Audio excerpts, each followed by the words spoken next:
So now we did till in the earlier video we did till the taxation and the subsidy policy of the government. Now the next factor affecting supply was the prices of the related commodities like complementary goods and the substitute goods. Substitute goods are which can be used in the place of another. Okay, so now in case of substitute goods, what did I say? Suppose if the price of coffee increases, producers have a tendency to shift to the production of that commodity whose price is high because they will earn more profit. So if the price of tea is constant and if the price of coffee is increasing, the producer may shift their production to coffee. So if they shift their production to coffee, what will happen? The supply of coffee will increase. So there will be a rightward shift in the supply curve of coffee and that of tea will fall.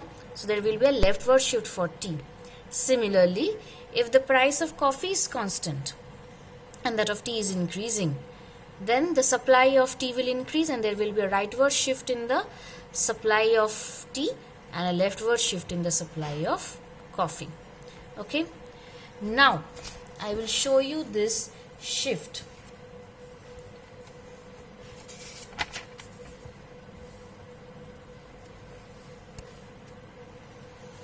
See, hope you all can see this shift, decrease in supply. See, there is a leftward shift in coffee and see the rightward shift.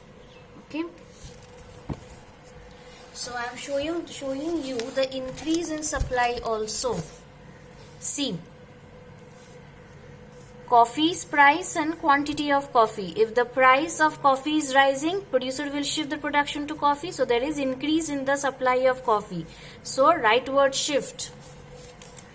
And leftward shift, if the price of tea is increasing, then the producer will supply more of tea because they can earn higher profit and the supply of coffee will decrease. So there will be a leftward shift in the supply of coffee that I showed you earlier. See the leftward shift.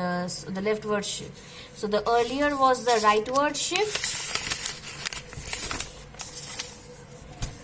The earlier was the rightward shift and the later is the leftward shift. Where did it go? Sorry. Yeah.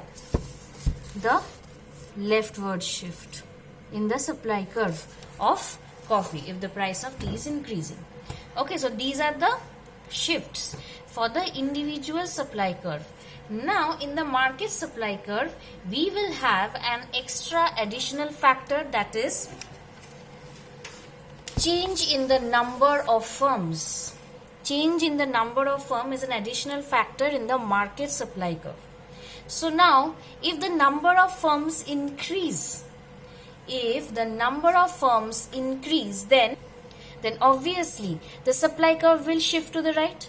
For a product, if the number of firms are increasing, obviously the supply curve will shift to the right. Similarly, for a product, if the number of firms are falling in the market, then obviously the supply will decrease and there will be a leftward shift in the supply curve. So these are the few factors for the shift in the supply curve.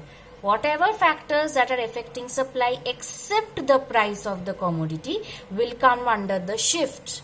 Okay, and as per the situation, the shift will be leftward and the rightward. If there is increase in supply, there will be rightward shift. If there is decrease in supply, there will be leftward shift. You will just remember one thing: rightward shift this side. This is our rightward shift. Leftward shift, left hand side, leftward shift. So the curve will move this side or this side.